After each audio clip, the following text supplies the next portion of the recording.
বন্ধুরা দেখো, কলার অভাব নেই আমাদের।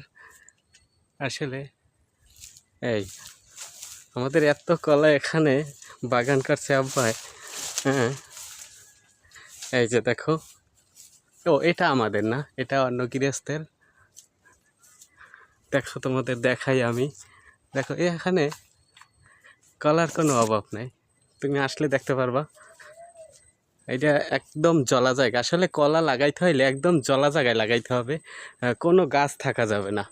এইটা মনে রাখবা তোমাদের, যে কলা যে জায়গায় হবে সে জায়গায় কোনো গাছ লাগানো যাবে না, তাহলে কলা পাওয়া যাবে না। এই যে দেখো, কোনো সার নাই, ঔষধ নাই, কোনো কিছু নাই, শুধু গাছ লাগাই থইছে মাটির উপরে। এখানে কিচ্ছু দিতে হবে না, প্রাকৃতিকভাবেই কলা গাছ হবে। এই যে দেখো, এ সাইডে ধান গাছ এবং এ সাইডেও ধান গাছ।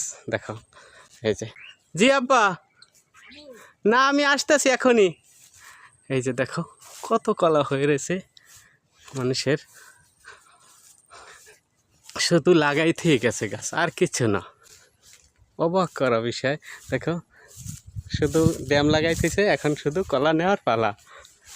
এটা এত বড় একটা রাস্তা, কিন্তু এখানে মানুষ হাঁটে না। যারা ধান লাগাইতে আসে তারাই শুধু একটু এসে বসে বিশ্রাম করে।